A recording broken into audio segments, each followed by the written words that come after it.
Hi everyone! Welcome back to Xcoding with Alvian. In this video, we're going to build a live real-time polls app with Firebase Real-Time Database and Firebase Function. The app provides features where users can create a poll with multiple options, share, and vote in real time. It also supports the new iOS LiveActivity feature using ActivityKit plus Apple Push Notification Service to display real-time poll activity from the lock screen, dynamic island, and the new iOS 17 standby screen. So that's it for all the features that we are going to build. And before we begin, please download the latest Xcode 15 from the Apple developer website, as we'll be using that on this tutorial. And without further ado, let's begin and start coding. Let me show you the demo of the final application that we are going to build in this tutorial video. So here I have two simulators open. First one is the iPhone 14 Pro Max with Dynamic Island, and the second one is iPhone 14. Both are running iOS 17 SDK, and as you can see in here, this is the home view. So this is the initial screen that the user will see when they launch the app.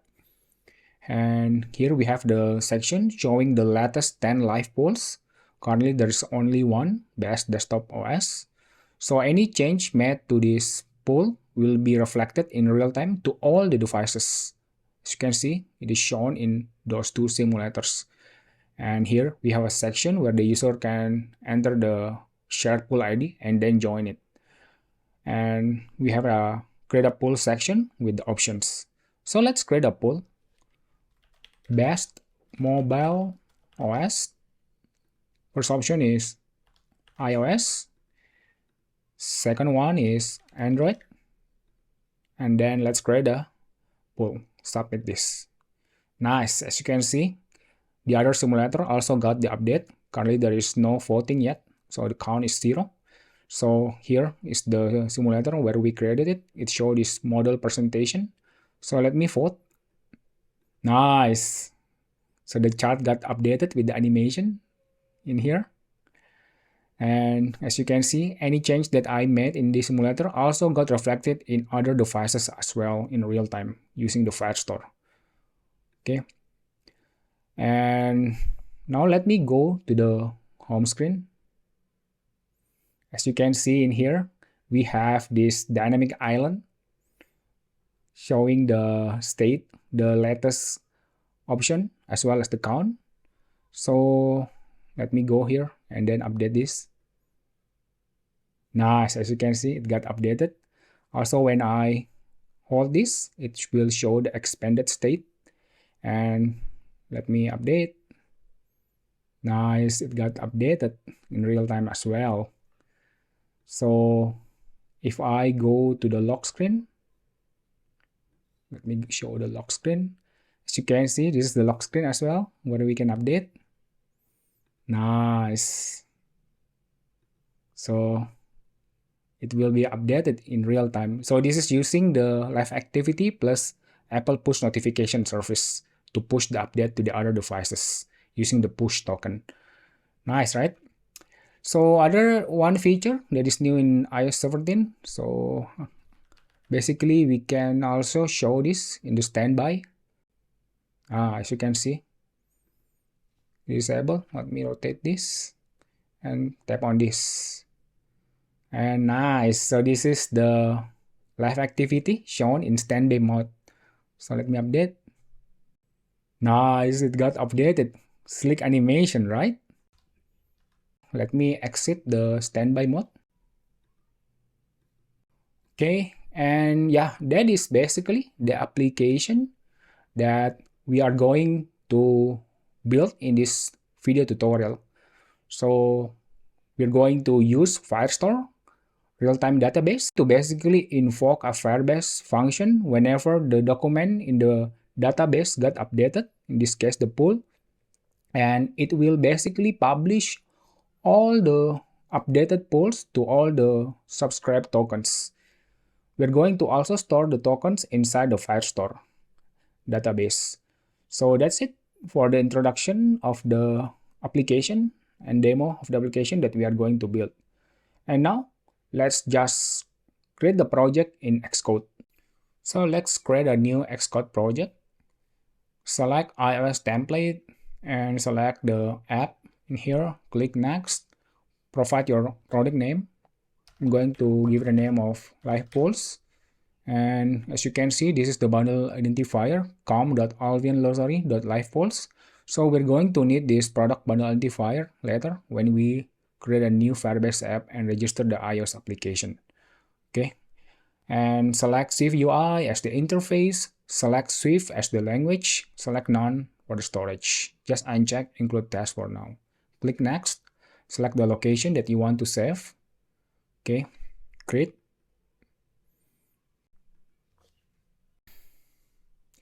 Next, open your web browser and navigate to firebase.google.com. So we are going to use Firebase.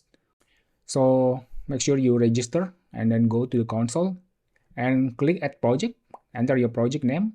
I've already created my project for this. So this is the dashboard that will be shown after you create your project, and then click add app, select Apple, and then provide your bundle ID, which you can get from this project settings, and go to the signing and capabilities tab and just copy and paste this bundle identifier here from your Xcode and to this text field in here. Okay, so I have already created mine, but here for you, just provide your bundle ID and then register the app, and then after that it will prompt you to download the Google Service Info playlist. So just download this to your computer and then just paste this to the Xcode project. So let me paste this Google Service Info.playlist to the Xcode project. Okay, and then make sure this is added to targets, LivePolls, the app target. Okay, so this is the info playlist that I get from Firebase. And the next step is to go to this LivePolls and select package dependencies. And now you need to add dependencies, SPM dependencies, which you can just get from here, github.com/firebase, Firebase iOS SDK. Copy this and then paste this in here, and then just add this. So if you add this Firebase iOS SDK for the first time, it might take some time to fetch the Firebase SDK. So just take your time. For me, I think it's already cached. So let me add the package. So we won't be needing all of these targets. We will only need several. So select this LivePolls target, select general. And for now, just delete all of this from here. Okay. And then click plus. So we only need two. First one is Firebase Firestore, and the second one is Firebase Firestore Swift. Okay, so let's add those two Firebase SDK, Firebase Firestore and Firebase Firestore Swift. Okay, so now let me select a simulator and try to build. Okay, it is able to build successfully. So we have added the Firebase Google Service Info playlist associated with the bundle ID to our app, as well as adding the Firebase iOS SDK SPM package as well for the Firestore SDK. Okay, that's it for the iOS Xcode setup. So next, we are going to set up Firebase CLI on our local machine so we can use the Firebase local emulators. So we won't be needing to hit in the Google server. So we will basically hit the local emulators for the Firestore database as well as the functions. Okay, so if you see in here, the first requirement is to install the Firebase CLI. Select Mac OS, and here there are three options. So for me myself, I prefer to install using npm. For this, you will need to install Node.js on your local machine. So you can install this via Homebrew, or you can download the standalone installer from node.js.org. So I recommend you to use Node.js version 18, okay, for this tutorial, as it is providing the best stability to communicate with the Apple push notification server. Okay, so we're going to use HTTP2 later for communicating with the APNS to send the LiveActivity token. So just select the macOS installer, the 64-bit and ARM64 universal, and install it on your local machine. The next requirement is, after you download that, you just type install this globally using the flag G, and then npm install flag G Firebase tools. Okay, it will install globally in your machine. And then if this fails, just follow this to change the npm permissions. So after that, basically when you type Firebase in your terminal, it will basically show this CLI tool. Okay, and after you install the Firebase tools, the second requirement to install the local emulator suite is to install the Java JDK version 11 or higher. So that is very easy. You can simply navigate to the Oracle website. I've provided the link to this at the description. And then just select the Java SE Development Kit 11 in here. And you can select macOS, ARM64, or x64 depending on your machine. If it is Apple Silicon, use the ARM64 build, okay, instead of x64. If you have Intel machine, use this x64 installer. Okay, so after downloading and installing all of this, you can simply init the Firebase using the CLI and use the emulators. So let's go to your terminal, okay, and navigate to the directory that you want to save the Firebase project for the functions and Firestore setup. So I'm going to put in developer, and then I'm going to create a new folder, Firebase _ LivePolls. Okay, navigate to this, and then I'm going to initialize a Firebase project in this folder, Firebase init. So for this, we will only use Firestore and functions. Okay, so just select these two and then enter, and select the existing project, the one that we have just created. In this case, I'm going to use LivePoll 88. Okay, so it will set up, and then this is the Firestore secretors to define how and when to write to database. For our app, we don't need it. Okay, we just allow all writes, but for production you need to configure your security rules. For this, we're not going to index anything. And then here I'm going to select for the CLOUD function that we will be using to send push notification given when the document got written to the Firestore. We're going to use JavaScript, and we are not going to use ESLint. Okay, and then just install all the dependencies. Okay, and the next thing that we are going to do is, so in your app, Firebase app, navigate to the Firestore database. Okay, so if you have just created the new Firestore project, you need to provision a new database basically. Then just select the development environment to allow all rights to the database. Okay, so make sure you provision your Firestore database by selecting this and then click the provision button. For me, I have already provisioned the Firestore, but we won't be actually writing to this server. We will just use the local emulator suite, but it's still required and mandatory to provision in our Firestore before we can use the local emulator Firestore suite. Okay, so the initialization completed, and as you can see, it created the files for us and this functions folder. So this contains the index.js and the Node.js project for us.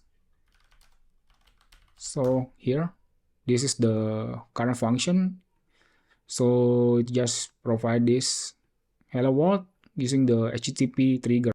but we will just use the Firestore trigger. So when a document got written, we will trigger a JavaScript function that will basically fetch the push tokens and push the pull request to the APNS server. Okay, so that's it for the Firestore project setup. Now we can focus on building the iOS app. And later, after we build the iOS app and the LiveActivity widget, we will add the JavaScript function to basically send the push notification. So that will be very simple and you don't need to worry about that. We will do it later, okay? Actually, I forgot before we begin, we just need to run the emulator. So to do this, for the first time, you need to type this Firebase init emulators in your terminal. For me, I have already did this before, so I don't need this. It will basically configure and download all the required dependencies for that Firebase emulators, as you can see in here, right? It will download the emulator binary files, emulator ports, and everything else. And what we can basically do is just go navigate to the root of our project folder and then just type Firebase emulators start. Okay, it will start the emulator. So I've configured to just use two emulators, which is Firebase function and Firestore. Okay. So we can basically open the emulator UI here in the localhost 4000. That is the default port. And if you see, we have the Firestore local emulator where we can create a collection, document, stop everything in here. And this is really nice, right? As well as the logs for our JavaScript function, it will be shown in here as well. So any console log will be shown in here when we add that later.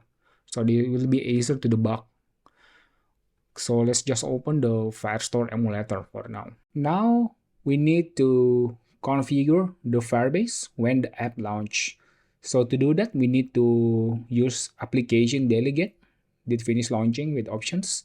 So navigate to the LivePolls app.swift, and in here we need to import Firebase core and Firebase Firestore. Okay, and create a new class, give it a name of app delegate, and make it conform to the NS object and the UI application delegate. Okay, and in here override the application did finish launching with options. Okay, so this is a standard UI kit template, but in case of SwiftUI, it does not get created automatically for us, but we can create it ourselves. In here, just return true. Okay, and now inside this method, what we need to do is we need to configure invoke Firebase app.configure to configure the Firebase app given that Google Service Info.plist that we have added to our project. And then to configure the Firestore to use the local emulator suite, we need to create a Firestore settings, Firestore, and just get the Firestore instance and get the settings. Okay, and let's set the settings.host to our local host for the Firebase emulator, which is the 127.0.0.1 and port 8080. Okay, so if you see in here, the Firestore is using this 127.0.0.1 8080. Okay, after we set the host, so next we need to set the cache. So by default, Firebase use a disk persistent to cache the database, but in case for this local emulator suite, we'll just use the in-memory cache, so it won't be persisted.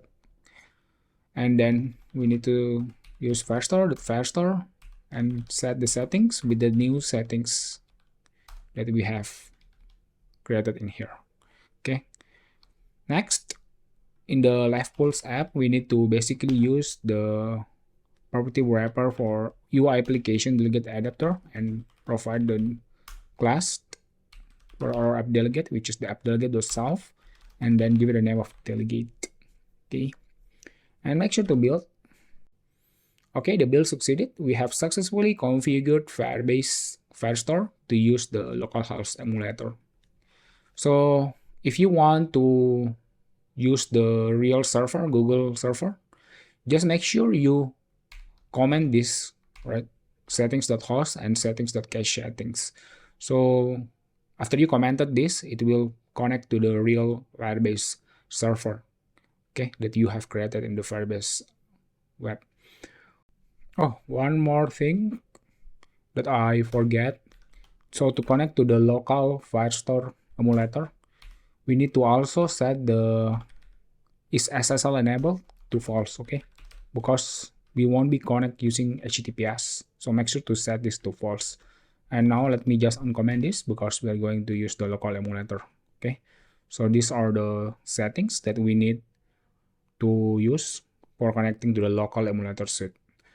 Okay, now let me navigate to the Firestore emulator UI and let me show you the collection that we are going to use for representing a pool with the options.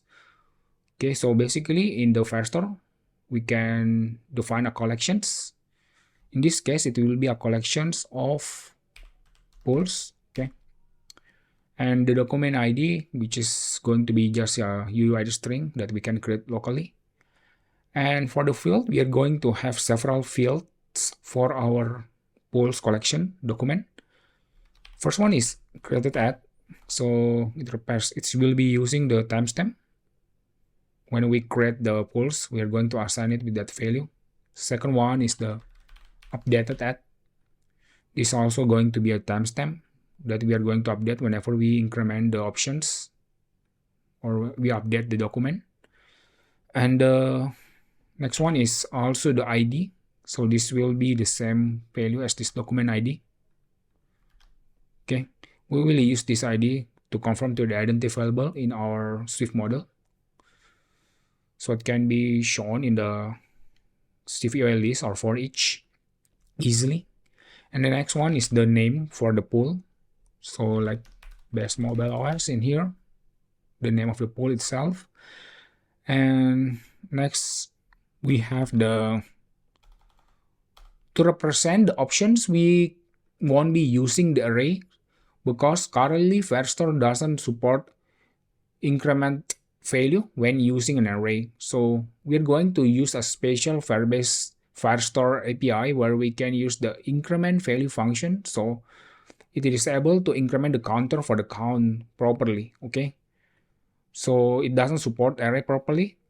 We can actually use the dictionary for that map, but for simplicity of this tutorial, I will not be using that. I'm just going to use a hard-coded value of option 0 until option 3. So we will support 4 options, okay? But if you want to support more than 4 options, you can create a map yourself. And then basically when you use map, it will be able to use that Firestore syntax to update the counter properly, okay? Because you need to be careful when updating a counter, right? You need to use the increment value that is provided by Firestore because at the same time, multiple users can update the count for a particular option at the same time, right? So Firestore provides a special increment value, which will be just updating the value, incrementing the value at the time it is written to the Firestore database, okay? So it will increment the counter properly for us. Even at the same time, there are multiple users incrementing the count at the same time, okay? There is also one amazing feature provided by the Firestore, okay? So for this, we're just going to using option 0 with the type of map, and in here we will have the ID. So just assign the ID and the name, and then for example it's going to be Android. We also have the count, we're going to use number, let's say 2, and then for the second option we'll use option 0, option 1. It's going to be also map ID iOS and name iOS count 8. Okay, and we're going to support up to option 4, so it will be option 2 and option 3 will be optional, but the mandatory requirement is to have 2 options. So we will have option 0 and option 1 as always when we create a new poll. Okay, and then we will have the last update option ID to determine what is the last updated option. Last updated option ID, so let's say iOS. Okay, this will be help us to represent that in the UI later. And finally, we will have the total count.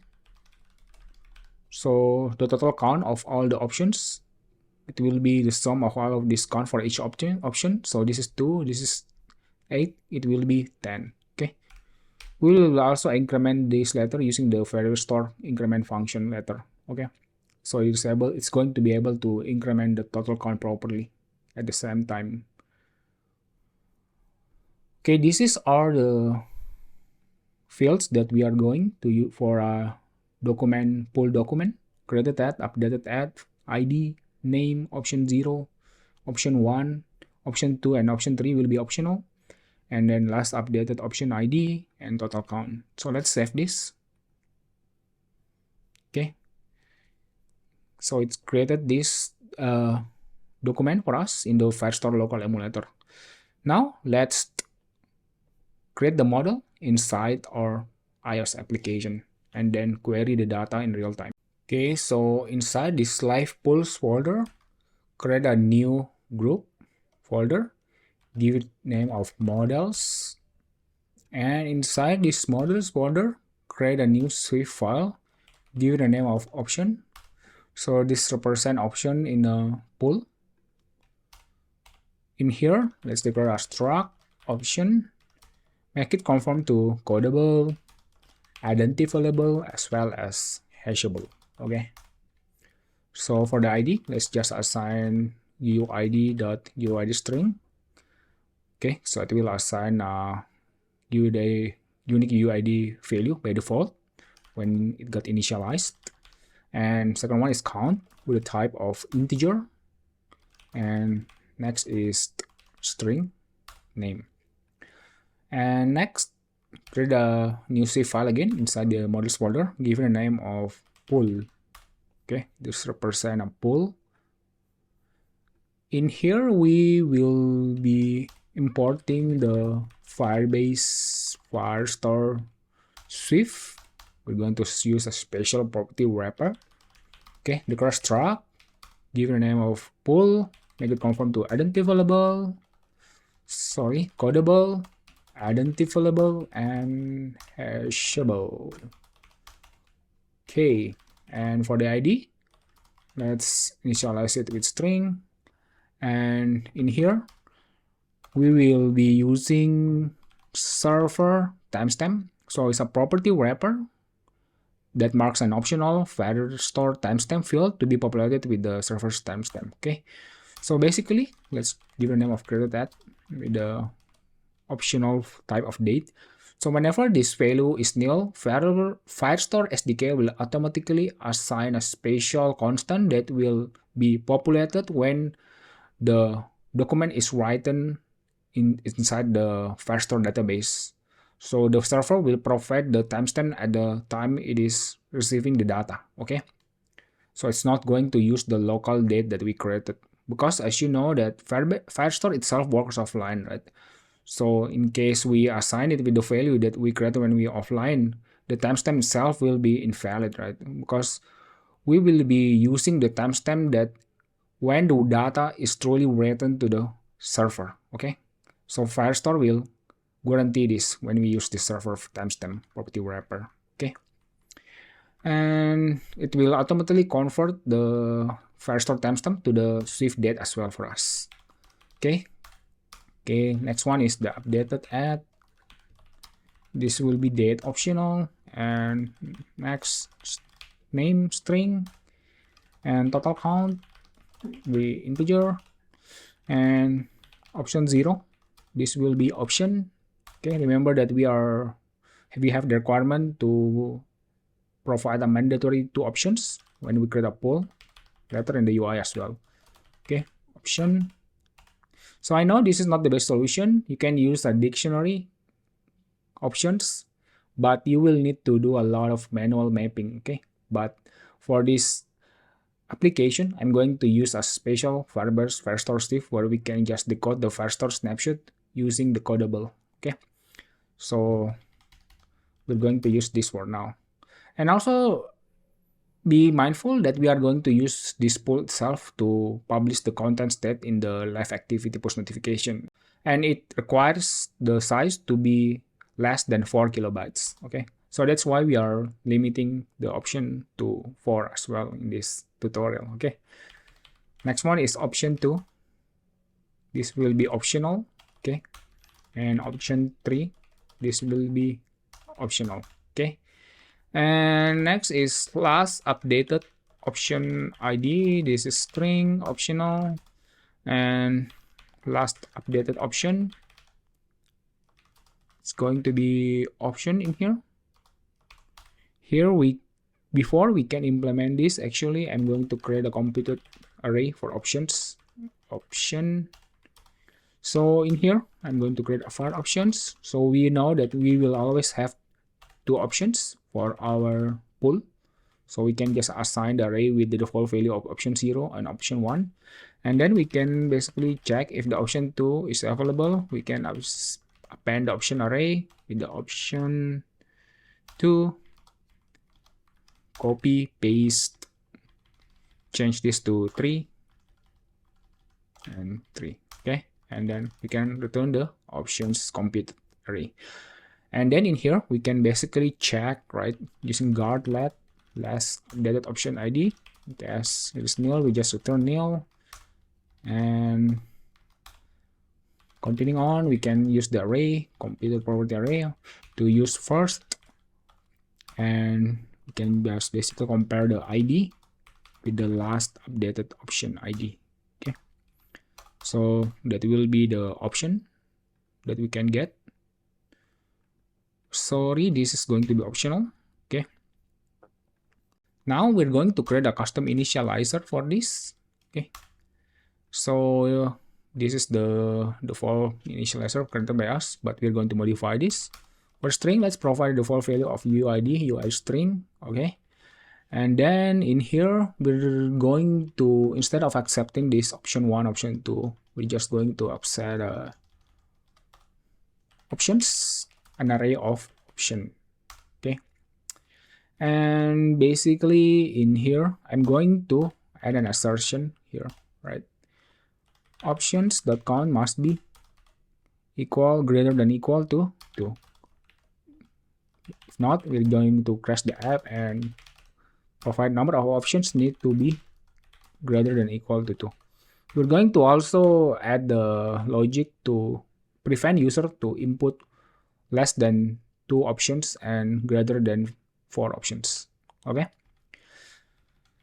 now we can simply assign the option 0 with the options and get the first index 0. Option 1, this should be options, and option 1, option with the index 1. And here we can check if the options.count is greater than 2. It means that we can access the second index. And if options.count greater than 3, we can access the option 3. This should be option 2, option. Okay, and then we can access the third index 3. Okay, for the fourth option. Okay, I think this should be able to build successfully. Okay, waiting for the build to finish. Okay, build succeeded. So this is the models for our Swift application, Swift models, pool, and options. And we are going to use this as well to represent the LiveActivity constant state. Okay, now I'm going to make sure all the fields are mapped properly because it's going to use the codable. So we need to be careful with the name created at, updated at. So this created at, updated at, ID. Okay, we have the ID, last updated option ID, last updated option ID, looks good. Name, and obtain 0, option 1. Let's check the option, ID, count, and name. I think for this option 1 count, this should be number. Okay, so the type of this should be number, the count. Let's update this. Let's update this with 8. Okay, it should be number. This also, total count. This also should be number. Okay. Let's assign it to 10 because we are going to use this tab to query our first data in our UI. Okay, looks good. Count is number now.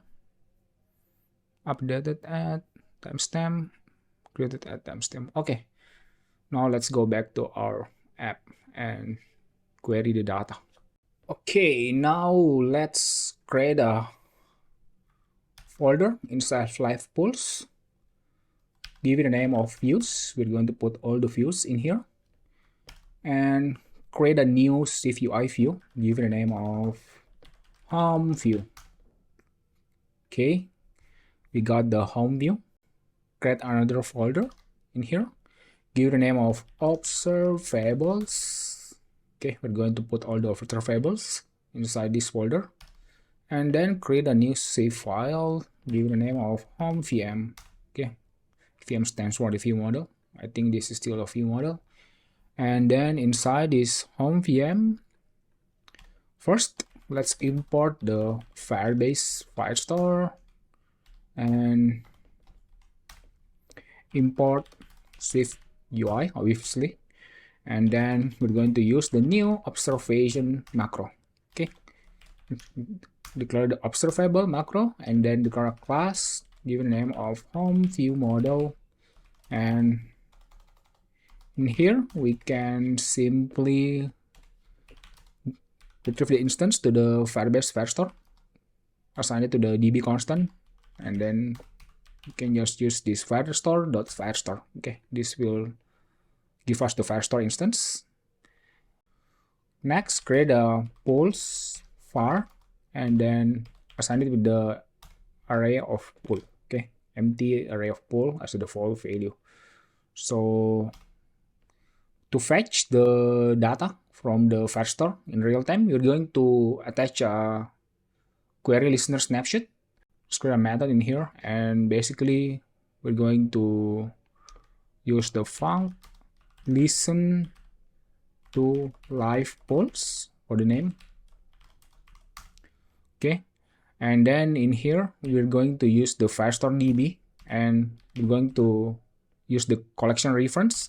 For the collection, we are going to use the polls because if you remember here, so this is the root, this is the polls collection.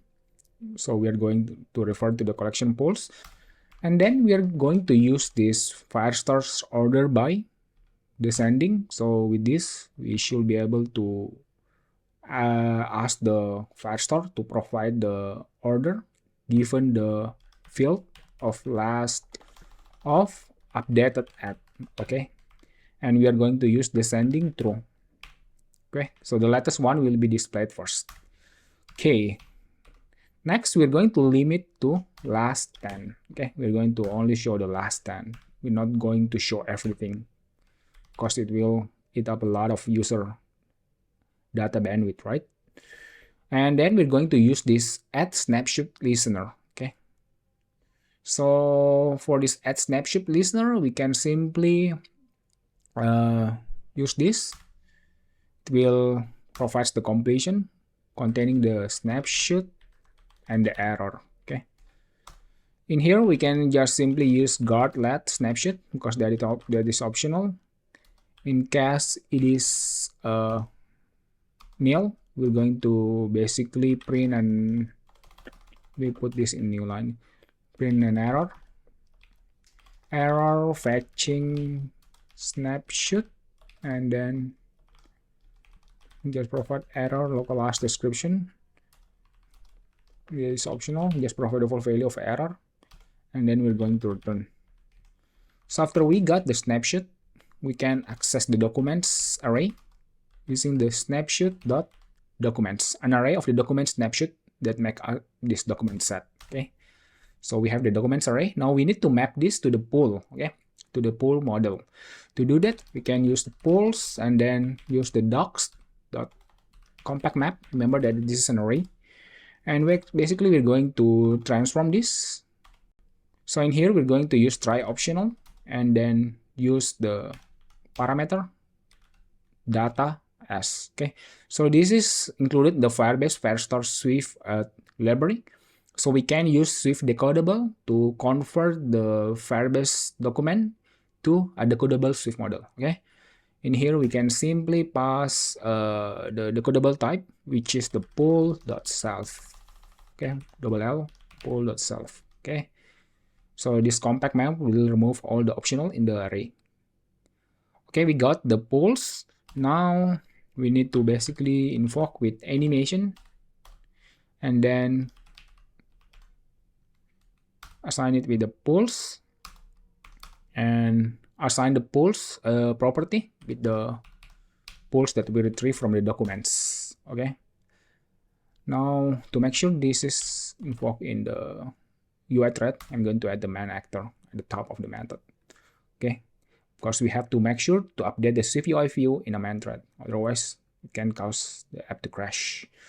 Okay, that's it for the listen to LivePolls method that we're going to listen from the home view. Navigate to the home view now. So first we're going to use list. Okay, and next we're going to create the LivePolls section first. So declare var LivePolls section sum view. Okay, and then put this inside the list in the body LivePolls section, and then in here declare a section. We're going to make this expanded and collapse using the disclosure group. Okay, declare the view model first in here, which is the home view model. Okay, and then inside here we can use the for each passing vm dot polls, and here we can simply get the pool, name the pool as the parameter, name the parameter as the pool, and then we can just declare a vstack in here.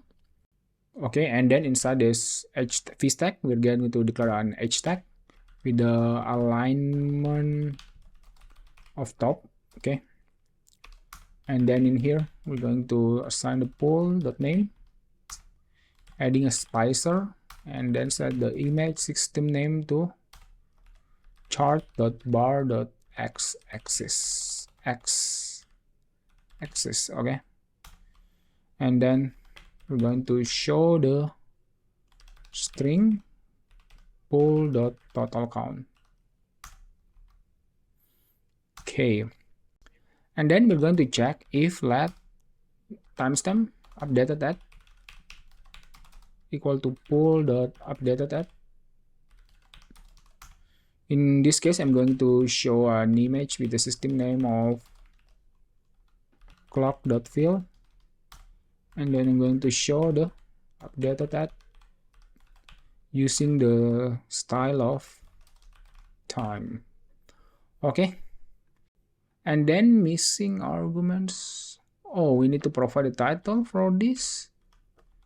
Let's provide a title of latest LivePolls. Okay, looks good. And then in here we need to add the onAppear modifier, invoking the fvm dot listen to LivePolls. I don't know, can we try to listen to this in the preview? Okay, now we have the preview shown. Let's expand. Ah, nice. It is able to also listen in real time using the SwiftUI preview. Wow, this is amazing actually. Okay, so we have this name, we have this count, total count, and we have the updated app timestamp shown. Now let's represent the data inside the pie chart. We're going to use the new pie chart, which is new on iOS 17 in Swift Charts SDK. So let's navigate to Views folder and declare a SwiftUI view, given the name of Pool Chart View. Okay, so we have the poll chart view. Now let's import charts framework, and we need to declare let options. We're going to inject all the options to this poll chart view, and here let's pass the stubborn options. Let's just initialize several options. PS5. Let's just use for example, PC, Switch, Xbox XX, and then just change it to 1 to 1. Okay, so that's the stop for the options. And now let's work on the body. So let's declare a chart. Okay, and then let's declare for each passing the options, and then name the parameter as option in. So to use a pie chart or donut chart, we can use the sector mark. Okay, a sector of a pie or donut chart. Okay, let's initialize this using the angle. And for the angle, we need to pass the value, which is the count. We are going to use the count as the representation, the value we want to plot. And let's pass the option, the count in here. And then let's set the foreground style to use by in here. And then we're going to use by the name and set the option.name. Okay, nice. There you can see we have our pie chart. PS5 is blue, Xbox XX is green, Switch orange, and PC is purple. This is nice. And we can actually customize this. Let's pass a corner radius of 5. Okay, there you can see corner radius. So actually I want to use donut instead of pie. So to use donut, it's very easy. Just add the inner radius. So I'm going to pass a ratio of 0.618. Okay, so I'm just following the code from WWDC23 actually for this. Okay, so there's actually a session about this new pie and donut chart, which you can also watch. Angular Inset 1.5. There you go. We have our donut chart represented here. Nice, right?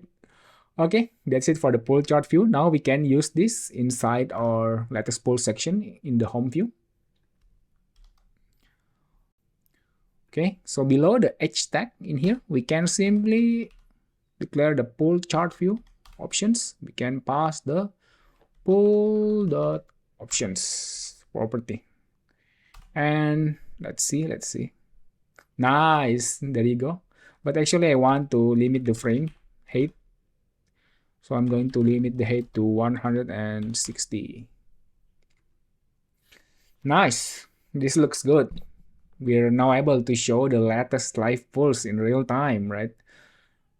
This is amazing. So let's say I update the value in here, right? To, let's say 10. As you can see, it is updating the value here to 10. But actually I should also update this to 12. okay, for the total count. Nice, it's in real time. This is amazing. SwiftUI preview plus Firestore local emulator suite in real time. That is amazing, right? Okay, so that's it for the home view for LivePolls section. Okay, before we move to the next part, let me add a navigation stack here to the home view. And then I'm going to add a navigation title to the body, to the list.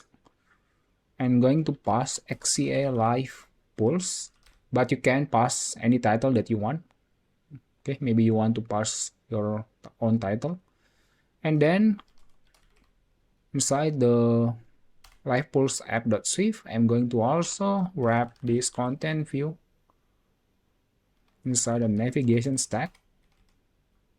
And actually, we are not going to use content view. We are going to use the home view. Okay.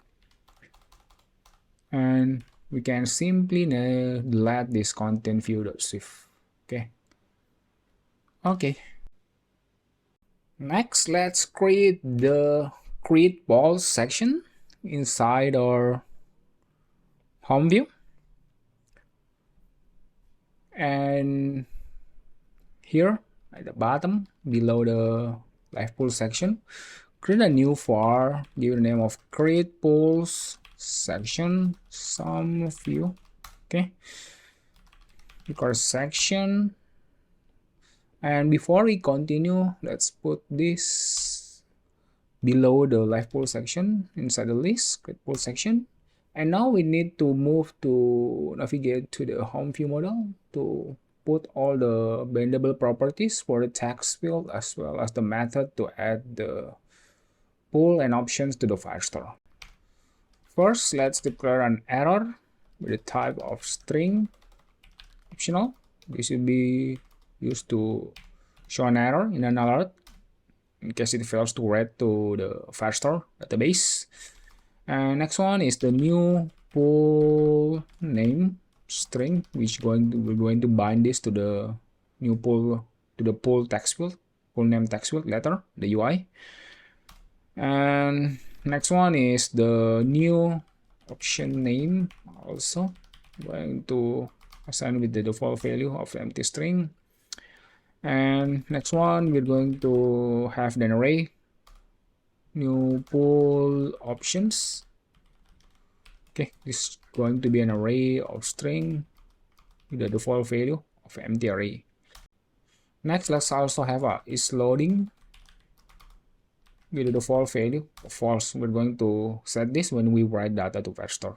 So now let's create several computed properties to determine whether we should disable the buttons to stop in the poll or to add option. Okay, first one is create new poll button disabled. This will disable the submit poll button. So basically, in case it's loading, it's true, or new option name, in case the option name, training character in white space and new lines, and the text field is empty, we're going to also disable it. And or finally, the last requirement is if the poll options dot count is less than 2. Okay, so the requirement is to have at least minimum of 2 poll options. Now let's continue. Second one is the is add options button disabled. So we're going to also disable if it is loading, or if the I think this one should be new poll name, okay, instead of new option name. Okay, and for this one it's going to be new option name. Okay, we're going to also trim it in characters in white space and new lines, check if it is empty, and basically, or if the new poll options the count is 4. Okay, so we're going to limit the maximum number of options to be 4. So if the options is already 4, we're going to just disable the button. Okay, those are the properties that we are going to use in the new pool section. Okay, now in the create pool section, actually I'm going to put the add option section as well below the create pool. Okay, and then declare this add option section. This will be options plural, right? We have multiple options. Okay, now let's implement the view. Okay, so I'm going to add a header in here. For the header, I'm going to just put a text, create a pool. Okay, and then I'm going to add a footer text, just showing enter pool name and add 2 to 4 options to submit. Okay, just some instruction for the user. And now inside the section, let's declare a text field with the title of enter pool name. Okay, and then we're going to bind. Okay, so to bind the observable, we need to add this property wrapper bindable. Okay, so with that, we should be able to bind this view model using the $sign, and we're going to use the pool name for this text field. Okay, and let's make the axis to be vertical, and let's set the auto correction to disable using the auto correction disable modifier. And next, let's add a modifier to set the text input auto capitalization to never. Okay, we have that. And then below the text field, we're going to add a submit title here for the button, submit button. And then in that, here in the button, I'm going to also add a disabled. In here, we can use the vm.is create new pool button disabled. Okay, and then we're going to check if the is loading. We're going to just show a simple progress view. Okay, it will be shown when it is writing to Firestore database. Okay, now we have that. We haven't implemented the method to write to Firestore database. Now let's implement the add option section. Okay, for this we can simply add the header, passing the string options, and then just add a text field, provide a title of enter option name. Then I'm going to use a text, bind it to the view model, the new option name, and like the above text field, we are going to also set the auto correction disabled and set the text input auto capitalization to never. Okay, and let's set a button with the title of plus add option, and here we are going to implement that handler letter in the view model and set the disabled based on the VM is add option button disabled. Okay, and then below this button, we're going to basically show the added options, new pool options, VM pool options. Okay, so those are strings, and to make that work, we can set the string to convert to identity available as well in here. So let's get public var id, just use self as the value. Okay, now string converts to identity available, so we don't need to add the id explicitly in here. I'm going to use this I'm declaring this extension because we are going to use this string letter for the sheet. Okay, sheet also requires the bindable to be identity available, so that's why I'm just putting it inside an extension. Okay, next in here we can simply just show the text using this $0, and then let's add an on delete modifier and grab the index set in here, and then just invoke new poll options, remove add offsets, passing the index set. Okay, we have implemented the UI. Now we have to implement the button handler to basically add the options and also submit the polls and write it to Firestore. Okay, navigate to the home VM, and then I think below this listen to LivePolls, let's add another method using the main actor as well.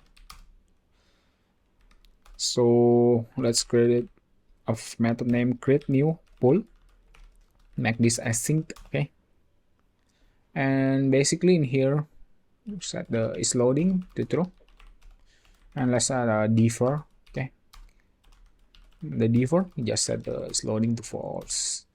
Okay, now let's declare a poll and then initialize a poll. Okay, remember that for the created and updated that it already used the server's timestamp property wrapper from Firestore, so it will basically assign the server timestamp value at the time it is the server received the data. Okay, so for the pool name, let's just use the new pool name property and then just trim the white space in and new lines. And for the total count, it will be 0 initially. And options, for the options, I'm going to use the new poll options.map. We're going to basically map this to option. Okay, so the default value for each option will be 0, obviously, and then the name will be the $0, the parameter itself. Okay,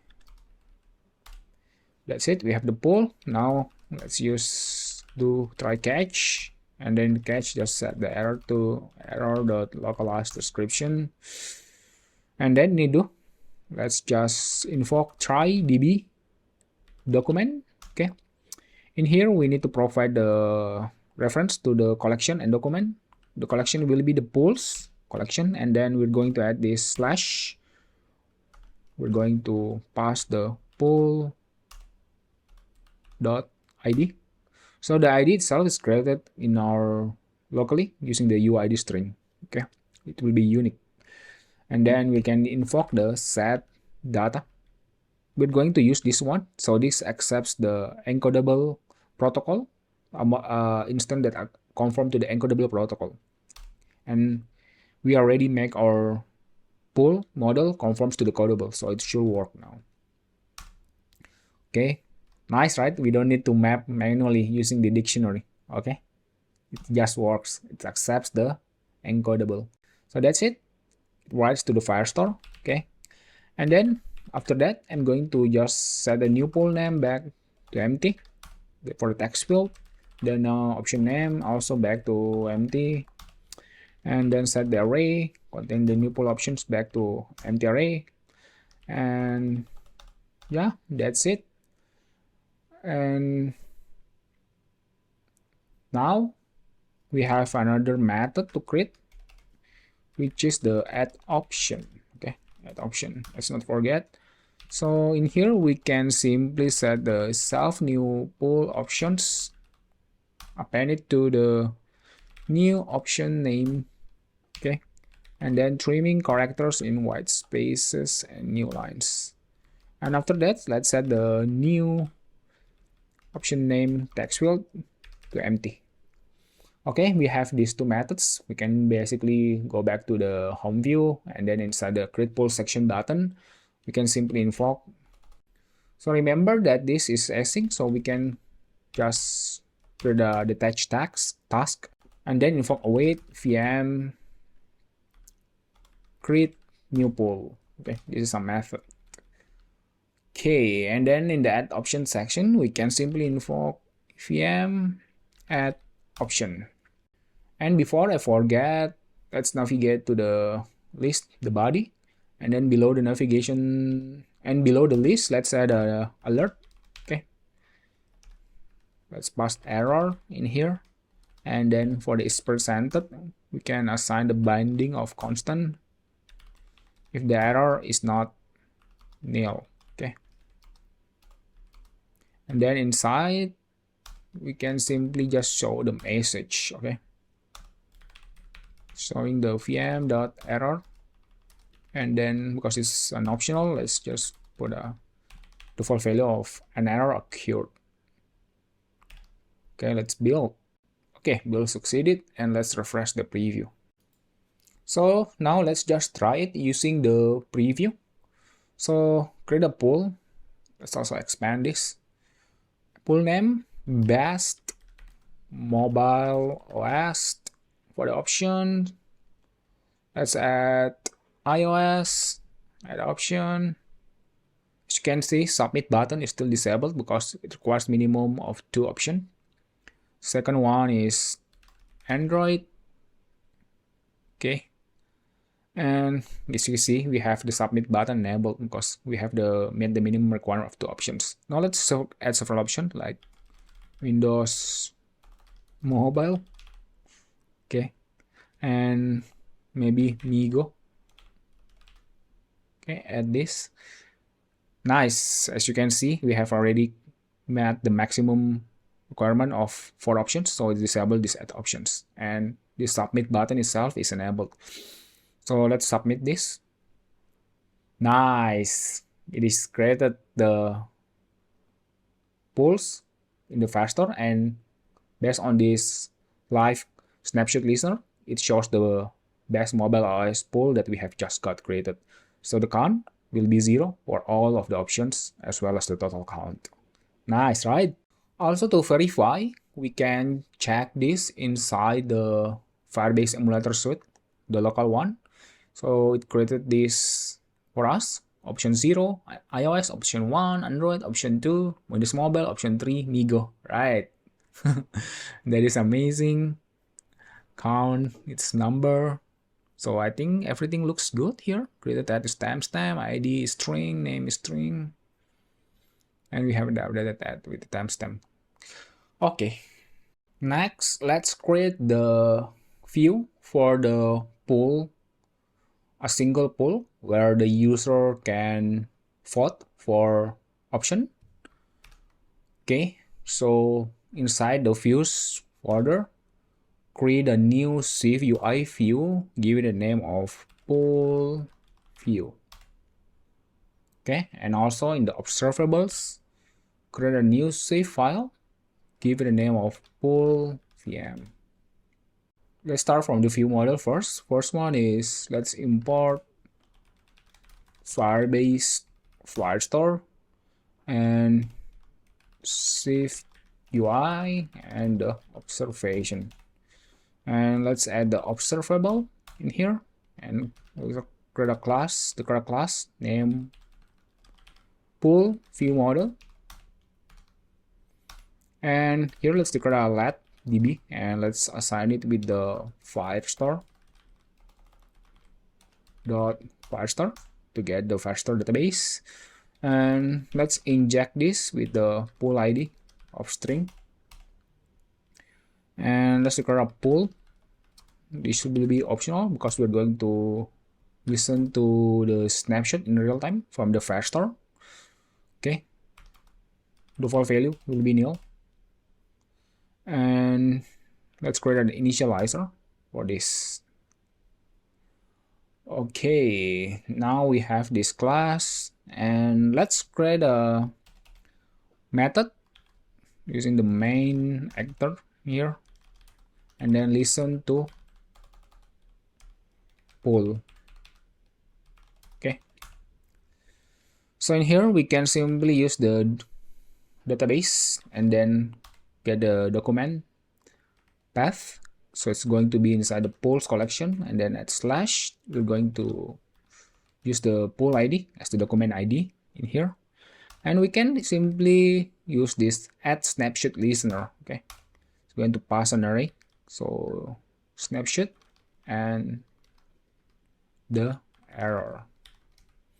Here we can simply check guard let snapshot because this is optional. In case it is nil, we just return. And in here, let's use a do try catch. In the case, we're going just to print failed to fetch poll. Okay. And then in Drew, we can simply use let poll try. Here, this is just a single document. We can just use the data as, okay, and we need to pass poll.self, okay, and then here we're going to update the view, the poll, using this poll that we get from the snapshot listener. Okay, so any change to the poll will be trigger this snapshot listener. Okay, so we're going to get the updated poll data. So in here, I think let's just not use optional, so we can catch it. And that's it for the listen to poll. And next method is we're going to create a func for incrementing the option count. Increment option, okay, this will accept the option model. Here we're going to just use the guard let index. We're going to basically grab the options, find the options in the array from the pool. First where the id, call to the option.id. In case it is, we got the option, the index. We will be needing the index to update the document. You will see why shortly. Here we can simply use the document polls collection and the poll id for the document id, and we can use this update data. Okay, this update data update the fields in the document referred to by this document reference. If the document does not exist, the update fails. Okay, that's one thing that you need to consider. So it requires the document to be exist in the database before we can write. So that's why we're using this. So first, we're going to just use this passing the dictionary containing the key for each field. For the total count, we're going to use this special constant field value dot increment. Okay, so basically this returns a special value that can be used with the set data or update data, tells the server to increment the field's current value by the given value. So we don't know the current value. Maybe at the same time, many users can update the value. So we won't be using the current value. We're just telling the Firestore server, hey, just increment the value in the server by 1. Okay, because if we try to update counters at the same time from multiple clients, the current value in the client can be different, right? So that's why we are not just incrementing the current value. We're just going to use this increment. Okay, so we're just going to, hey, increment this by 1. Okay, you need to pass that in 64.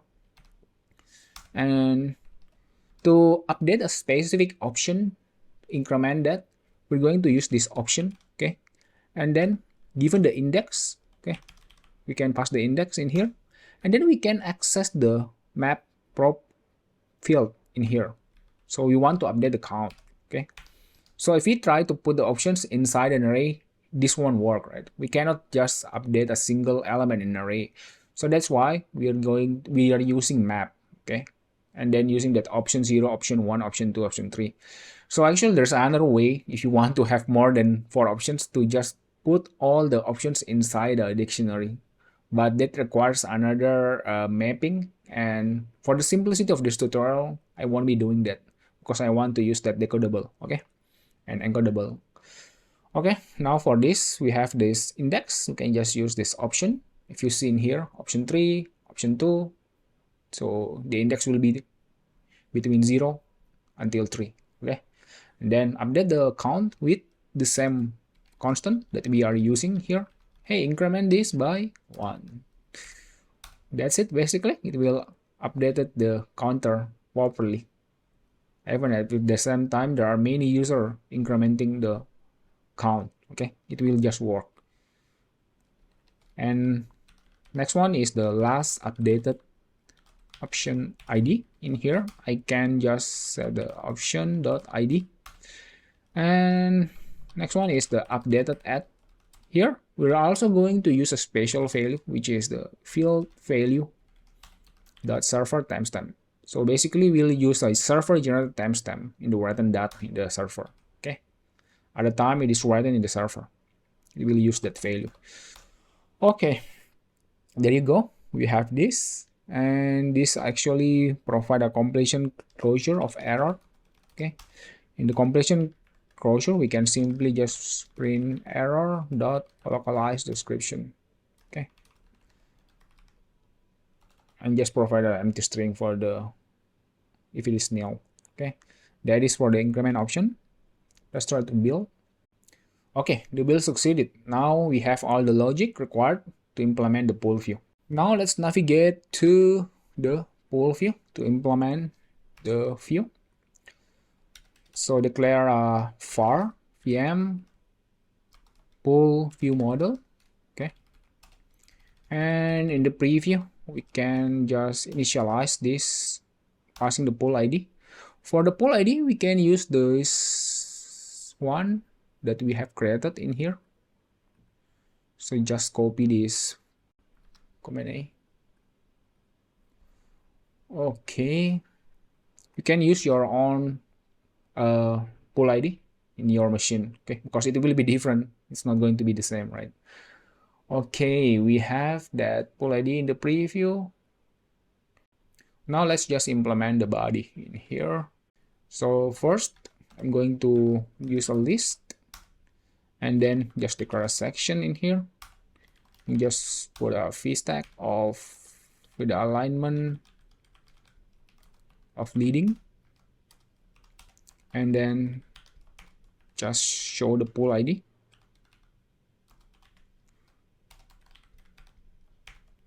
And then set the VM pool ID. And let's set the font to caption. And set the text selection to enabled. So basically, the user will be able to copy this pool ID. And in the main view, home view, we're going to add another text field where people can paste the pool ID and then join that particular pool to vote. Okay. We will do it later after we implement this pool view. Next one, below this v-stack, let's declare a h-stack, and then let's just the text updated that, and then in here we just put a spacer. Just going to check here if the updated at vm.pool.updated at exists. We're going to just show the updated at date using the time style. Nice. And also in here, I want to add a navigation title of passing the vm.pool.name, and then I'm string, and on appear, and on appear, don't forget we need to invoke view model dot listen to pool. Nice. And let me wrap this pool view in the preview inside a navigation stack. Nice. It is able to listen to this particular pool ID from the local Firestore emulator suite. Okay, let's continue. Below this, let me just copy this. Okay, so for this, I'm going to basically just show a text border, total vote count, and then in here I'm going to use if let total count vm.pool.total count. Okay, and then I'm going to convert that to string, the total count. Okay, nice. We have the total vote count currently 0, right? And now after this section, we are going to check if let options vm.pool.options there. Okay, remember that this pool is optional, right? So in case that we got the pool, we grab the options array, and then in here let's grab another section. Okay, we're going to just display the pool chart view passing the options, and then I'm going to set the frame to 200 for this. I'm going to set also a vertical padding. Okay, now below this section, let's add a section where the user can vote for option. And then here is just password each containing the options. And let's provide the closure. Let's just use a button here so people can tap for each of the option to vote. And then let's use a spatial action label. Okay. So for the action, we can simply just invoke vm.increment option, passing the option. Okay, and for the label, let's just use an h tag, and then just tags +1,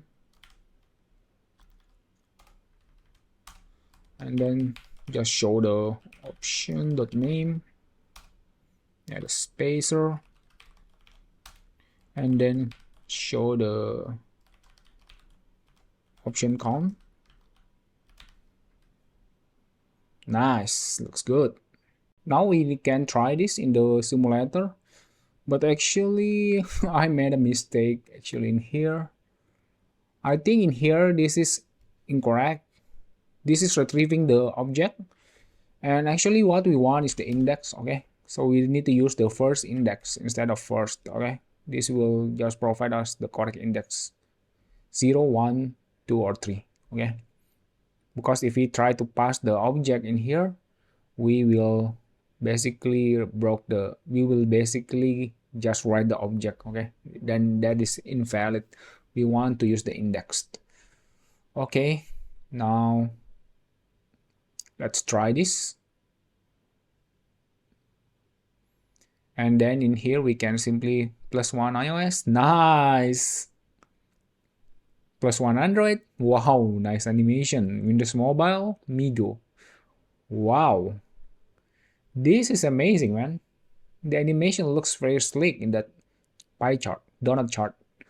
Okay, and if we try to see in here, we can see that the count is also incremented properly. So we have the 6 for the iOS in here, as you can see. So it works. We have updated the count for the poll option inside this poll view. Amazing, right?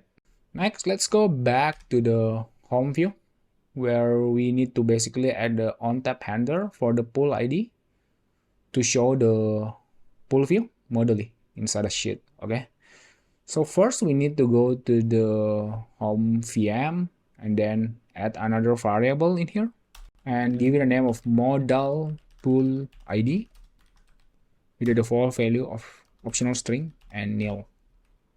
And then inside the home view, we will attach a sheet in here below the alert sheet. Okay, and then we're going to use the item, and in here we can simply pass the VM binding of VM dot modal pool ID, and in the content itself I'm just going to use this trailing syntax for the closure. The content itself, let's grab the ID in and then declare a navigation stack and initialize a pool view, passing the pool view model and the ID for the pool ID. And now we need to also add the on-tap gesture inside the for each in here. So basically inside this vstack, for this vstack, right, inside the for each, we need to, okay, this one. First, let me add a padding of vertical. Okay, looks better now. And I'm going to also add a content shape of rectangle to make all the area tappable. Okay, and let me add a on tap gesture. The on tap gesture as simple as just assigning the model poll ID with the poll.id. Okay, let's build this. Okay, now let's resume. Okay, let us LivePolls. Let me select this. Nice, it presents the poll view modeling inside a sheet. Nice, it's passing the poll ID and listen to the change as well in real time. Amazing. And user can just dismiss that model sheet presentation. Next, I'm going to also add a section where the user can type the pool ID and then submit that to just show the model for that particular pool view. So basically, the user can share their pool ID to the other user, and the user can paste that and join. So let's go to the home view model, home VN, add several property for that. First one is existing pool ID. Okay, this will be bendable to the text field string. Just assign it with the empty value. Okay, existing poll ID, and we are also going to add a var in here to determine whether the join poll should be disabled or not. So in here, I'm going to give it a name of is join poll button disabled boolean, and then the logic is basically check if it is loading or existing poll ID trimming characters in white space and new lines is empty.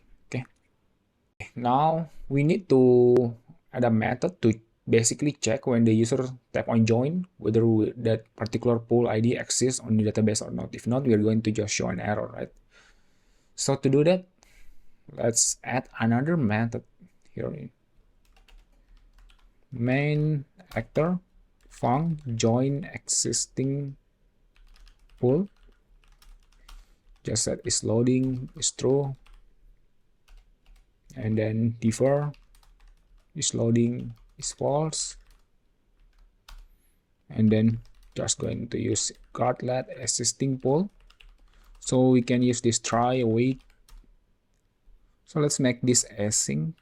Okay, try await, try optional, db document, and then we can just construct the documents reference collection polls with the document ID, existing poll ID. Okay, we can just use this get document and then add comma if the existing poll snapshot exists. Okay, otherwise we're going to just set the error to poll ID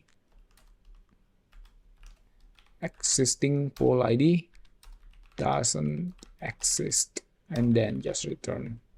If it is exists, we just set the model poll ID with the existing poll ID to present the model sheet poll view. Okay, that's it. Now let's go to the home view and let's create another var existing poll section some view. Just going to put this at the top, existing poll section, and then in here just declare section like this inside a disclosure group join a poll. Okay, just add a text field with title of enter poll ID, and then the binding of $vm.existing poll ID, and then set the auto correction disabled modifier as well as the text input auto capitalization to never, and then just add a button below that with the title action. Title will be join action. We need to kick off the task await vm that join existing poll. Okay.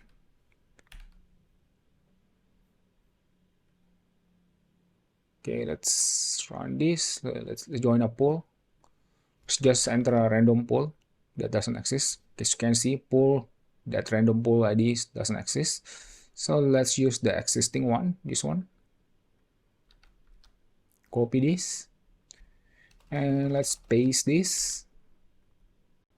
And looks like pasting is not working properly from the simulator, from the preview. So let's just try this on the simulator. Okay. Okay, join a pool. I'm going to paste this, join. Nice, as you can see, right? This is the existing pool ID. So we join an existing pool. Amazing. And we try to enter a pool ID that doesn't exist in the database. Is you just say that pool ID doesn't exist and just show that error sheet. That's it for the home view. I think that's all the features inside our application. Okay. And obviously there are a lot of things that you can improve. For example, that user authentication where the user can only vote once for a particular poll, right? To do that, you can try to implement Firestore security rules, okay, to add that particular logic.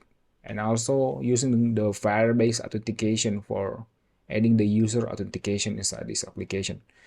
Okay. And now for the next part, we're going to add the LiveActivity into our application. Let me stop the simulator first and go to this LivePolls settings and create the new, select iOS and select widget template, okay, widget extension, and just give it a name of LivePolls widget. Okay, and make sure to check this include LiveActivity. Okay, so it will generate the LiveActivity for us. Click finish. It will create the extension target for us in here, as well as the scheme. So here we have the LivePolls widget bundle. So we don't need this LivePolls widget. So we only need the LiveActivity. I'm not going to create a widget for this app. Okay, so we have this, the default LivePolls widget attributes. And basically in here, it generates this for us, but I'm going to also create another files, LivePolls widget attributes, and then I'm going to check both for the main app and both for the main app and the LivePolls widget extension, and then create this file. So this will basically containing the constant state for the model that will be showing in the LiveActivity. First one, I want to cut this. I'm going to move this here. Okay. And for the content stat itself, I'm not going to declare a new content stat struct. I'm just going to assign the type alias, because content stat is a generic protocol, generic inside the protocol. And then I'm just going to tell that the content stat will be the type of pool. Okay. And make sure inside this model, select all of these two models, polls and option, and also check it for the LivePolls widget extension. Okay. So obviously this will fail because the pool also need to includes the Firebase Firestore Swift. So that's why inside this extension, we need to also include the Firebase Firestore and Firebase Firestore Swift. Okay. So it should be fine when we add that to the extension target for the widget. We should be able to include these two models inside the LivePolls widget extension as well. Okay, so that's it. And for the non-changing properties, we will be using the pool ID. So make that pool public string, and let's create an initializer pool ID. And don't forget, in here we need to import activity kit to access this activity attributes. Okay, now it will give a lot of error inside this because it's still using the property in here. So for now, let's just provide a placeholder value so it can build successfully. Text bottom. Okay, I'm not going to access the content state because it has been changed to pool.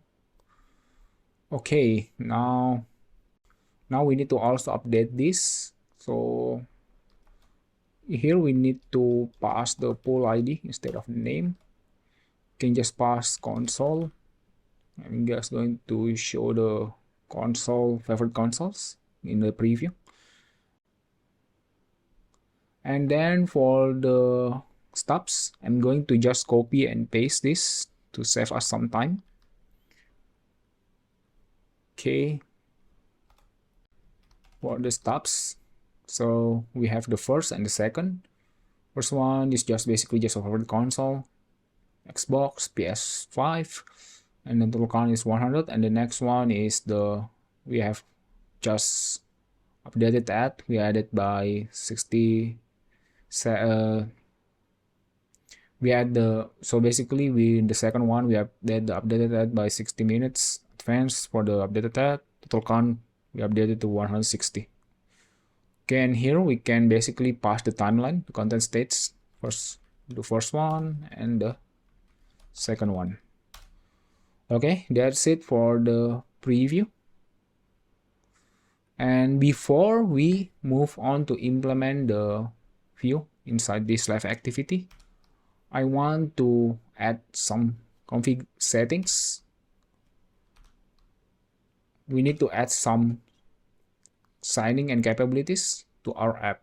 First, to enable the remote LiveActivity, we need to add the push notification capability to the target. Okay, make sure you select this LivePolls main app target. Okay, don't select this LivePolls widget extension. Select this LivePolls, and then select sign-in capabilities. Add a new capability.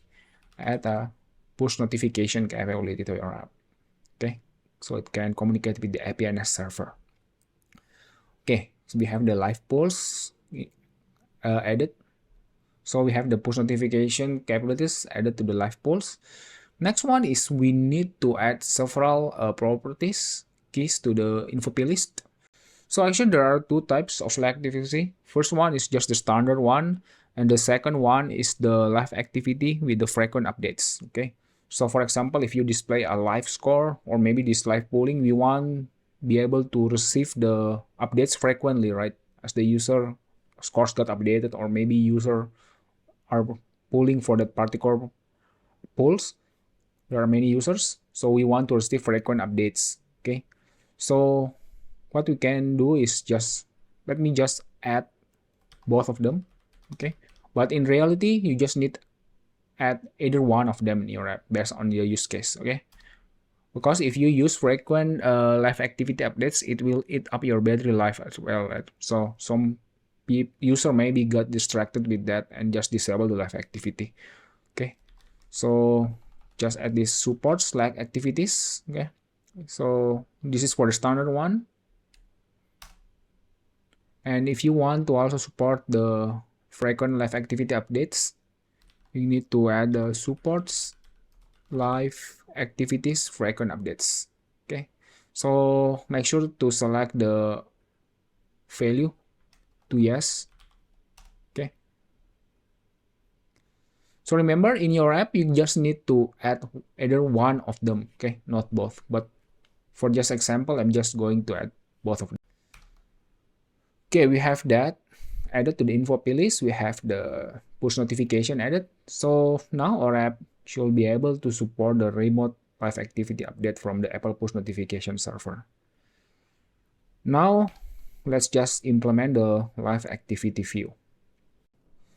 And in here So this first closure is the view that will be displayed in the lock screen as well as the standby screen. Okay, so lock screen slash banner UI goes here.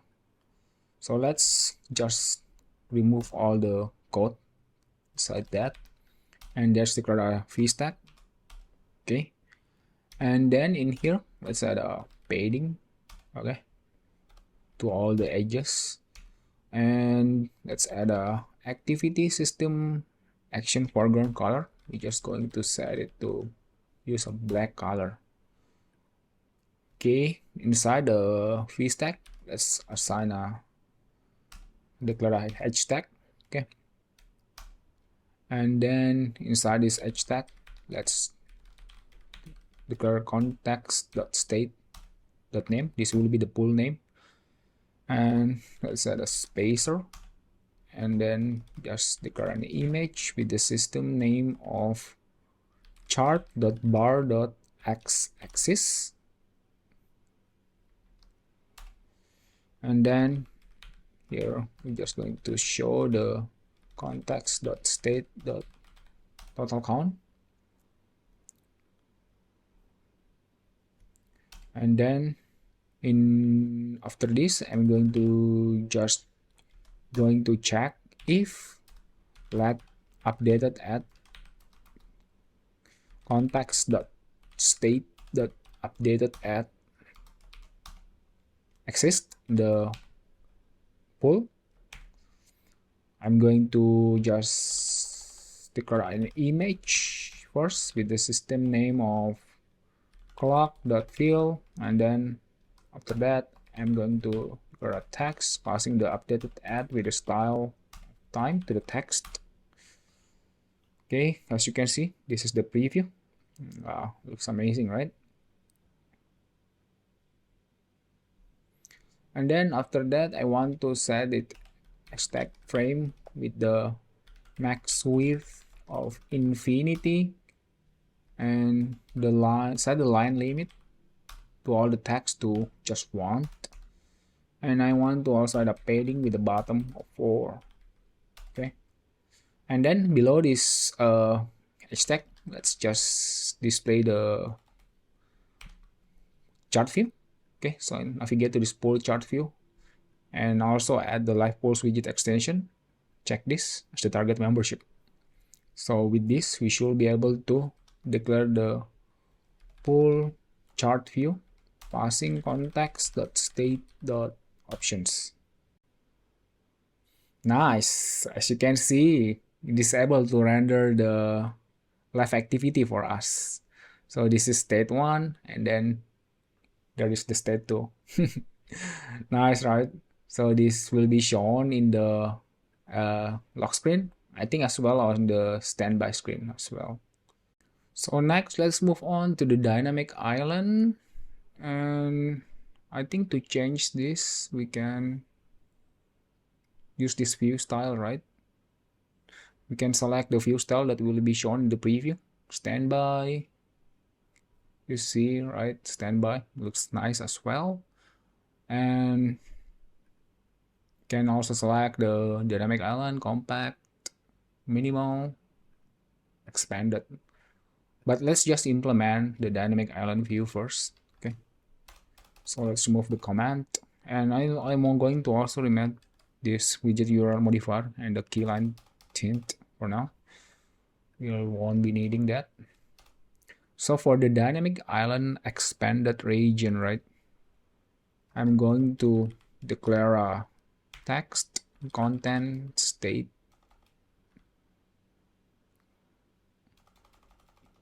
text context.state.name. This is the pool name. Just set the line limit to 1 for this, and for the trailing I'm going to just show an edge tag with the alignment top, and here I'm just going to show the system name of chart.bar.x-axis. Okay, and then let's declare a text passing string of context.state.total count, and set the line limit to 1. And now let's move on to the dynamic island expanded region bottom. So for the bottom, I'm just going to display the pull chart view, passing the options context.state.options. And now for the compact leading, we're just going to show the text context.state. We're going to show the last updated option .name. Okay, in case it is empty, let's just show this hyphen. Okay, and for compact trailing, I'm just going to use hashtag image system name. So I'm just basically going to copy this, but in this case I'm going to show the last updated option .count. Okay, and that's just past 0 in case it is nil. Also set the line limit to 1 in here. And then in the minimal state, I'm just going to show this, just copy and paste, but in this case I'm going to show the total count instead in the minimal state.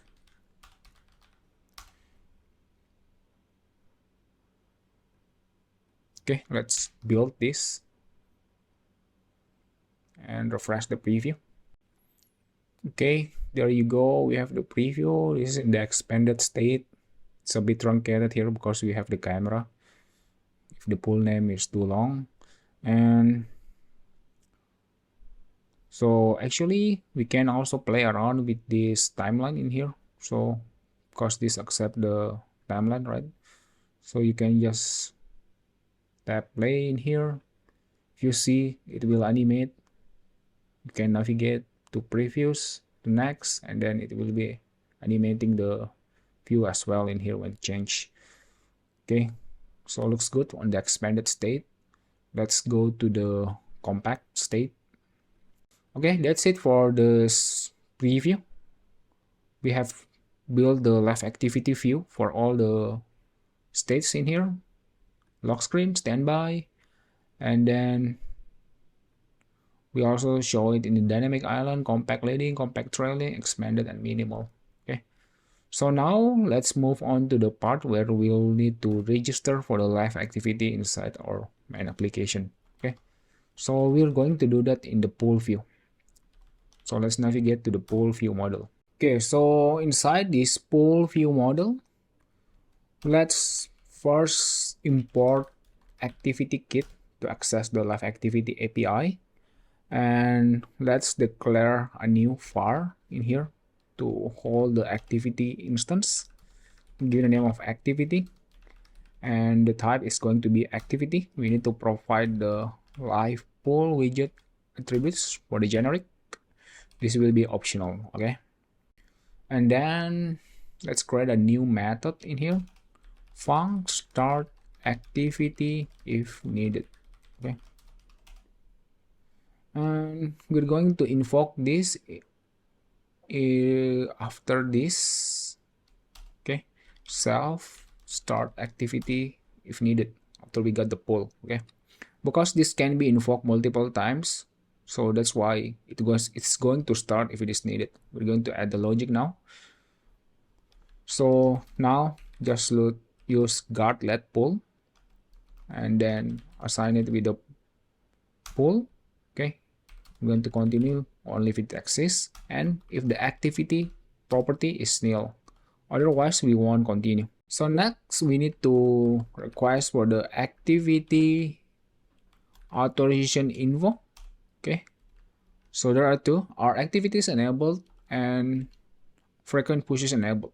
So in this case, we are going to use frequent pushes enabled. Okay, because we are going to push the vote frequently to your users. But in case in your app the data not got updated frequent, but in case in your app the data is not updated frequently, you can just push the standard one. But in case in your app, if the data is not pushed frequently, you can just use the standard one, because we can save more, because it can provide a much more energy efficient saving in the battery life. Okay, else we just return. Remember that the user can allow and disallow the live activities in the app itself. Okay, so they can toggle it off in the settings if they want. So you need to be careful designing your app. Make sure it's not distracting the user. Okay, so here we're going to check if let current pool ID activity. Okay, just initialize the activity passing the LivePolls widget attributes dot activities. First we're going to use this where. Okay, so we're going to ask the activity kit whether there's a current activity, where the activity dot attributes dot pool ID equal to the pool ID. So in that case, there's already a live activity created for this particular pool. So in that case, we're just going to assign it to the current pool ID, to the current activity. Okay, solve that activity. And next one is, in case it is not in the else block, we can simply declare do try catch in here. So in the catch block, we simply just print error requesting live activity.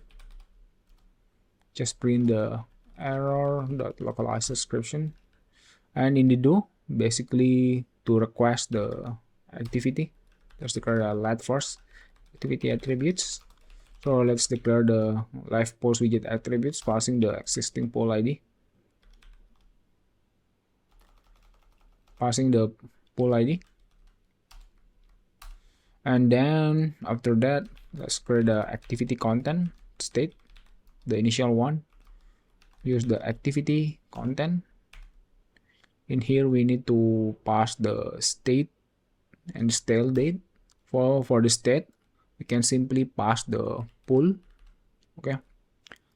And for the so for the stale date, let's use the calendar current date by adding hour 8. So let's just set the stale date at hours from current. Okay, this is optional. Let's just for some wrap this.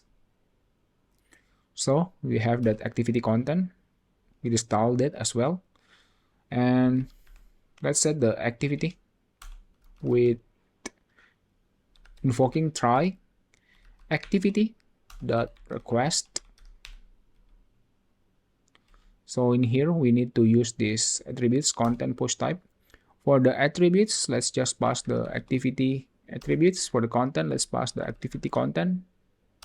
And for the push type, we need to use the remote left push activity. We need to pass token. Okay, so basically we're requesting the APNS token related to this live activity.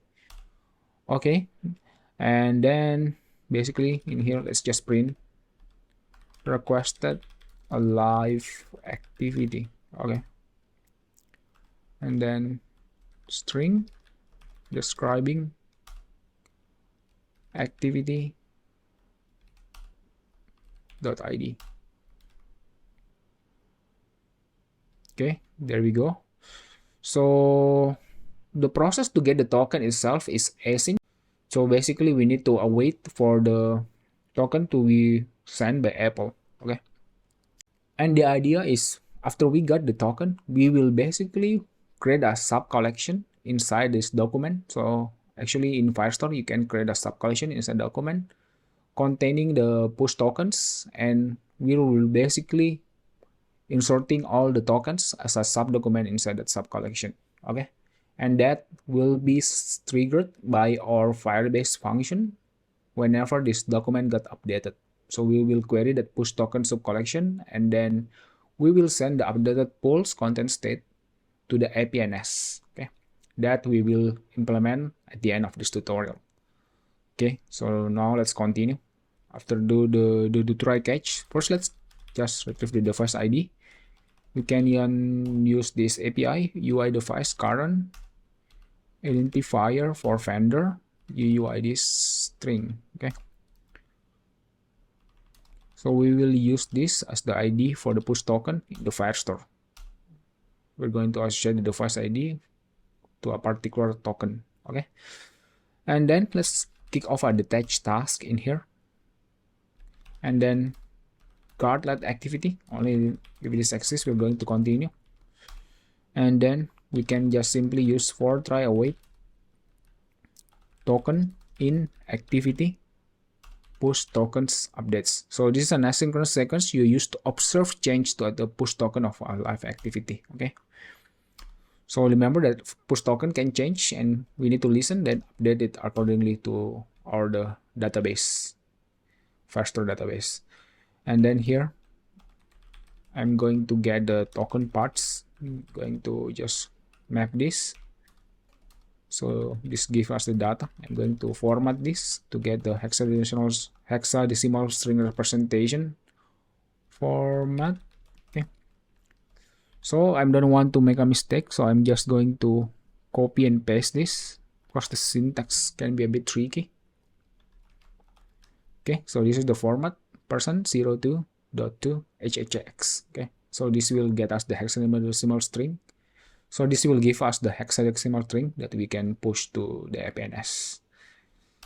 Okay, so get the token parts, and then we need to join that. Actually, that is an array, and just print LiveActivity token updated. Okay, so this is the token. Next, we need to send this to Firestore. So let's just use it. Do try catch. In the catch, just print failed to update token, and then error localized description. So let's write to Firestore using try await db collection. Okay, so in here we got the pulls, and then we can pass the pull ID. And then to create a sub collection, we can just use this push tokens inside this document. And now we can invoke document passing the ID. The ID, I'm going to use the device ID. This will be unique to this particular device. Okay, and then I'm going to invoke set data. In here, I'm just going to pass a dictionary with the key of token and the actual token. Okay, let's make this one line. Okay, let's build this. Okay, the build succeeded. So let's just recap. So basically, we add the activity kit in here. We ask the activity kit attribution info for this frequent pushes enabled, and then we check if there's already existing LiveActivity related to this pull ID. We'll assign it to this self.activity, and then in case of no, we can simply just and then no. Oh, I think for this we need to move this outside of the else. Okay, so it can be executed on both this if and else. And then in the else here, we just initialize the activity attributes, passing the pull ID, set the initial content with the current pull here, and then set the stale date to 8 hours from the current date, and then just request the LiveActivity, passing the attributes and the activity content. And to make this and to enable the remote LiveActivity, we need to ask the API to use the push type token. And then basically in here, we get the device ID unique to our device using this identifier for vendor. And then we kick off a detach task and listen to the push token updates change using the for try await. And basically, we just construct the hexadecimal string in here using this. And after we got the token, we basically going to push this to the pulls / the pull ID and the subcollection of push tokens. Sorry, this should be push tokens. Okay, push tokens instead of push tokens plural. Okay, and then create a new document with the ID of device ID, and then just set the data containing one field of token, which is the token that we are going to publish the LiveActivity to in the Firebase function trigger when the pull document got updated. So whenever user increment the counter for each of the option. So that's basically the thing that we are going to do. So let's try this first. Just make sure to select the LivePolls main app target in here. Just run the app. Let us LivePolls navigate to one of the poll. Okay. So let's see here. Nice. We got the LiveActivity token in here. Nice. And let's see the Firestore local emulator suite for this particular document. As you can see, it creates the sub token, push token collection in here. And there we have the token, the document ID. This is the device ID, and this is the token related to the device ID. Okay, nice, right? So it works. Now only the final part, which is to invoke a function, Firebase function, whenever this pull document got updated. Okay, so let's also dismiss this. As you can see, we got the initial content state in here, expanded. Also the lock screen. Nice. Okay, allow live activities from LivePolls, just allow this. Okay, so we need to find a way to update this by listening to document change using Firebase function. So it will basically a server, a serverless server that will basically listen to change in the document and publish the change to all the push tokens inside these sub collections. Okay, so all the files will write all their push tokens to this document. Okay, that's it. And now let's implement that. So to send the push notification from our Firebase function, serverless function, to APNS server, we need to create an out key. So go to the developer.apple.com to your developer dashboard and then go to the certificate integrated environment profiles and select keys. In here you will need to create a key. Okay, just a key, a random name, and then just select this Apple push notification service, APNS. So this will establish connectivity between the notification server and the APNS. One key can be used for all your apps. Okay, so when you continue and then click register, it will ask you to download the key. Okay, you need to download this to your machine. Remember, this is only a one time, you cannot download it again.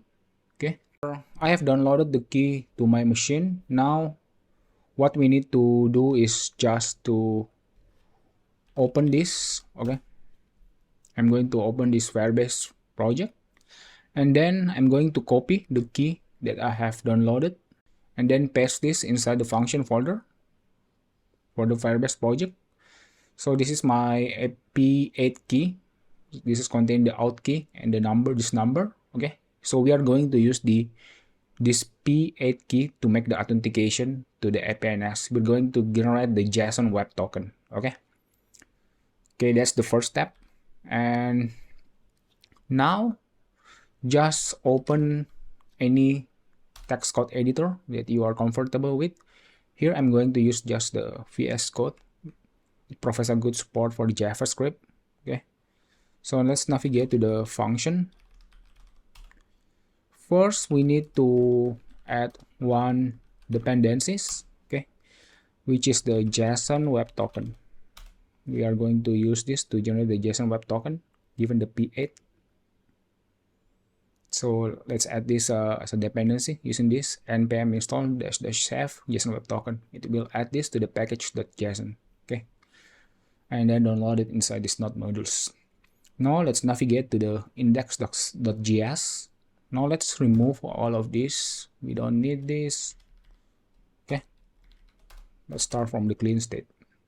So if you never code in JavaScript, just follow me along. I think the syntax is very similar to Swift and you will be able to understand. Okay, so first let's declare a const fs, and then this is the file system that we are going to use to import the P8.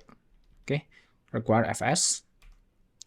So just similar to the import in Swift. Okay, and then let's also declare const jwt and gwt and then required JSON web token. Okay, and we are going to use HTTP2. This is built inside the node. Okay, so we can just use the node HTTP2. We're going to use HTTP2 instead of HTTP1. And next, we're going to declare another const. In this case, I'm just going to import the initialize app from the require Firebase admin / app. Okay, and next is I'm going to import on document updated. We are going to listen to document update change from Firebase Functions /v2 /firestore. Okay, so next one is get firestore. This we can get from requiring the Firebase admin /firestore. Okay, and next we need to declare several constant. So this will be this will change depending on your authentication data. So for me, first I'm going to declare my team ID. So my team ID is this. You can get this from the member. So this is my team ID. Okay, I'm just going to provide it in here. For you, it will be different, right? So just provide it, copy and paste it from the Apple Member Center. And next one is the key ID. Key ID is basically this TB9Y. Okay, this is for me. For you, it will be different. Okay, so I'm going to just paste that key ID there. And next one is the P8 file path. So we are just going to put it inside this root directory. Okay, so we can simply use this. So I'm going to use this tick symbol. Okay, because I'm going to use JavaScript string interpolation. So just out key and then underscore the $, and this is the string interpolation in JavaScript, and then just pass the key ID. Okay, and now we need the bundle ID. For bundle ID, you can get it from your app here, main target, signing capabilities. Just copy this and paste this inside here. Okay, there you go. That's all the credentials are required. You will need to provide your own in here. Okay, and I recommend when you deploy this, don't hardcode this. Use another way to get the value from the environment. Okay, and just for the simplicity of this tutorial, I'm just hardcoding this value inside the function, but that is not the best practice. Okay, now I'm just going to invoke initialize app to initialize the Firebase instance, admin instance, and then I'm going to get the reference to the Firestore database by initializing the get Firestore, assign it to the const db. So basically the const in JavaScript is similar to the let in the Swift. Okay, so you cannot mutate once you assign the const value. And now we just need to export, okay, the function that we want to export. Just give it the name of my function, and in here I'm going to use the on document updated. Here we need to basically provide the document, the collection that we want to observe using these polls, and then we need to provide this wildcard. Okay, so any poll ID, grab it as the value. So whenever any document in this polls collection change, we're going to listen to that change. Okay, here we need to provide the completion callback, and let's just declare it as an async. Okay, use this arrow function. Okay, now as I have said, right, this is very similar to Swift, so no worries there. You can just follow along. So the first thing that we are going to do is to grab the poll ID in here. So we can get it from the event.params, and basically this is the pool ID, right? It's going to, we can access that in here, the pool ID from this param. And basically, and after we get the pool ID, let's get the updated pool. Okay, we can get the updated pool from the event data. So it provides the after and before snapshot. We're just going to get the after one and then access the data. This will return us the JSON. Okay, so far so good, right? And then let's just print this using console log. Okay, this is similar to print in Swift. And now we need to query the push tokens related to this pool ID. Okay, it's inside a sub collection. So let's declare const tokens query snapshot, and then we can simply invoke await db, provide the collection. It will be, let's use this tick pools /$ this pool ID, and then slash sub collection, which is push tokens. Okay, and then invoke get method.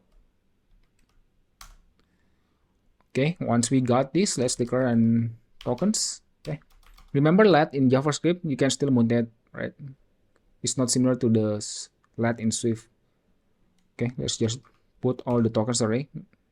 Let's put all the tokens inside the array here, and basically we can use this tokens query snapshot dot for each. Okay, this is a collection. It will pass us the document, and as simple as just invoking tokens dot push. Okay, this is similar to append in Swift for the array. You can access the JSON using this data, and then access this token field. Okay, if you remember that the field for the token is token, right? The field name. Okay, we got the tokens in here. After that, we need to check if the tokens dot length is 0. In case there is no push token, we just return. We won't be pushing anything to the APNS. And now let's just declare a date, JavaScript date, using new date. And then let's get the Unix timestamp since 1970 in seconds. At floor, we can use this get time in JavaScript to get the time.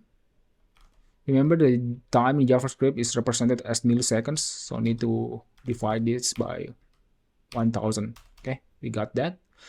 Now we need to construct the JSON, the content state that we want to send. Okay, the APNS payload that we want to send to the Apple push notification servers. So let's declare JSON in here. The first field is the APS. The file itself is a JSON. And then in here, we need to provide the timestamp. We're just going to use this Unix timestamp. And then for the event, I'm going to pass update. I think it also provides another type of event for ending the live activity. Okay, but in this case, I just want to use the update. But if you want to end, you can use that particular event. You can check Apple documentation on that particular value. Okay, to end the live activity.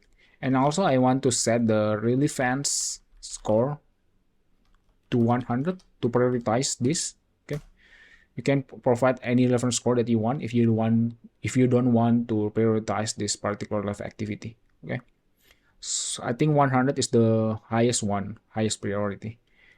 And also the stale date, you can set the date where this notification can be considered as stale. So in this case, I'm just going to pass Unix timestamp plus. Okay, just pass 8 hours by using 60 by 60 multiplied by 60 by 8. Okay, we have the stale date, relevant score. Make sure to not make any typo, otherwise it will fail. And the field name, and then the content state. This is the pool. In here, we need to be careful. So we will pass a JSON containing the pool, and it needs to be decodable. Okay, it can be decodable to save properly. So we can use this syntax to get all the current field, this dot triple dot updated pool. So it will assign all the current field to this, but we want to override several property. For example, the created at that is going to be sent is going to send the Firebase timestamp, which will fails when it tries to be decoded inside our LiveActivity extension. So let's set this as null, because it's also optional in the Swift model. So if you see this pool, okay, this is using server's timestamp, which will fail right when it is decoded in the extension target. So let's just use null. And for the updated at, we can basically use this updated at, okay, and just assign it with the seconds. So this is the format of a Firebase timestamp. It contains the seconds, which we can get from the updated pool dot last updated pool dot updated at dot seconds, and nanoseconds. We also need to sense this, otherwise it will fail on decoding. Updated pool dot updated at dot nanoseconds. Okay, nanoseconds. Okay, if you see here, server timestamp, it uses the timestamp Firebase, and it provides this init seconds and nanoseconds. So that's why we are including the seconds and nanoseconds inside this updated at. Okay, for created at, it will be nil, as we are not going to show it in the LiveActivity. There you go, we have this. Now we need to create a method to basically publish this to APNS. Yeah, so let's create another method that accepts two parameters, tokens and JSON payload. And then in here we can simply invoke that publish to APNS, passing the tokens array and the JSON payload. Okay, let me just close this. Okay, so for the publish to APNS, it is going to be very long. So I'm just going to copy and paste this and then explain it to you, okay, one by one. So going to just paste this. Remember that you can always refer to this in the compiled project. I will include all of this as well, other than my out key, p8 out key. Okay, I won't be including that. Okay, so let me explain. First, we just print the tokens to push in here, as well as the payload, just for the sake of debugging. Next is we're going to get the p8 file using this fs read file sync, and then just get the seconds since fbox using this again, and then we're going to construct the payload for the JSON web token. So provide the ISIS passing the team ID and the IAT passing the seconds since iPad. Okay, and then you're going to use the Node.js HTTP2 connect method, and then we are going to use the sandbox APNS. Remember, for production, you don't need. Remember that for production, just make sure you're using the production API, not the sandbox one. Okay, and just passing this on error in case it fails, the session HTTP session fails, and then using this JWT library, we sign the payload using the private key and using the algorithm of ES256 and also passing the key ID. Okay, I think in here I use key ID with the capital D, and yeah, so far so good. Team ID, key ID.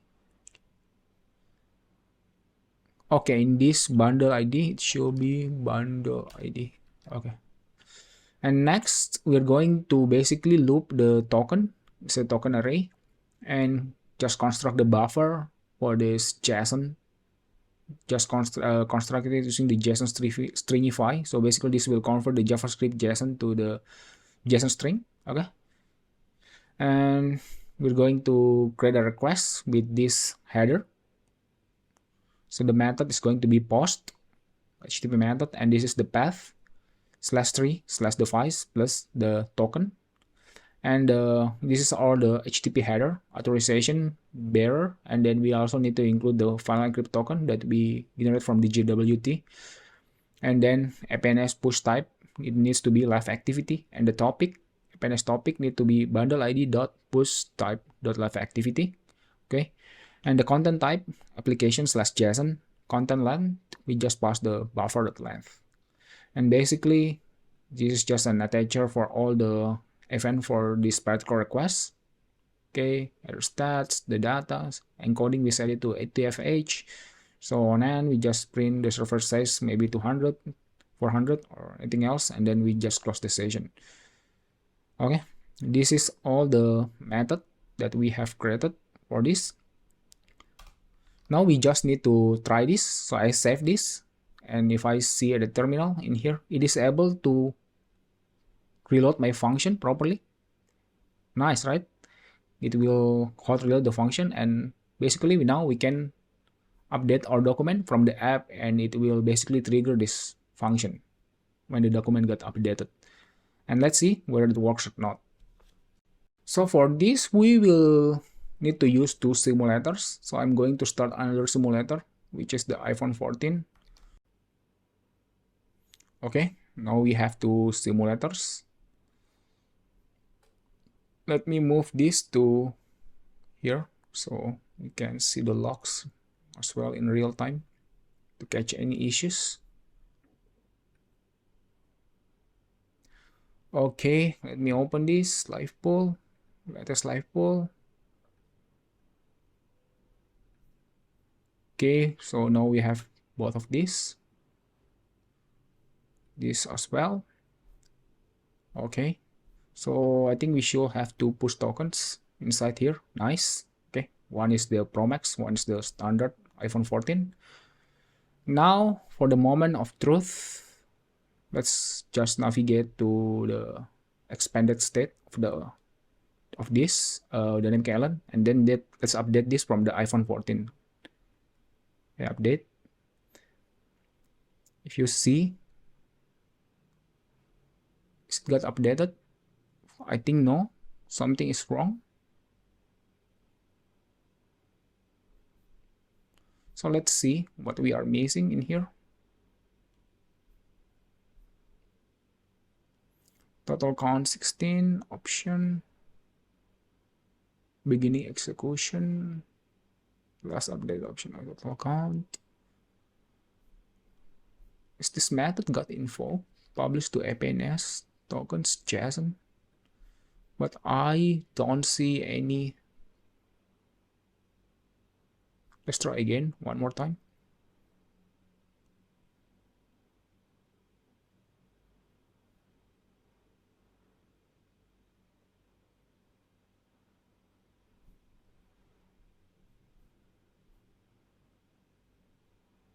I think we got some issue on retrieving the tokens. Okay, I think in here we failed to retrieve the token.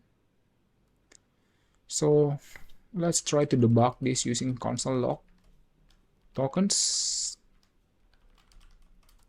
and then just prints the tokens dot length. Okay, let me just use the stick for the interpolation.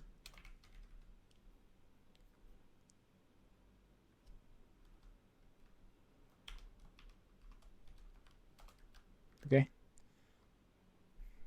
reload the function, gain plus. Okay, we failed to get the token. We need to check why. That's why. Missing the S in here again, right? Forget the S. Okay, let's try again. Let's update +1 iOS. Okay, it failed to get the P8 file, no such file or directory. So what I'm missing? Forgot the file name in here, the extension .p8. Okay, let's try again. Interesting. Okay, the server say 200. Now the total vote count is 20. Nice. It works now, right? This is amazing. It updates this total vote count 24, 24. And let's open the lock screen. Let's update this. Let's update the Android. Edit. Okay, 20, 30, 36. Still missing something. I don't know. 39. 59. It got updated. So I think there's some kind of throttling if you try to push the updates very frequently, right? Because it's going to eat the battery life. So it's going to throttle it. I don't know, but I think that's the case. So this is 39, 39. Nice, right? This works. And also, if we do it vice versa in here, from the Pro Max, update this. Okay, 40 got updated. Server says 200. Amazing. That's it. We have successfully built the live real-time polls app that uses the LiveActivity API as well as and that uses the LiveActivity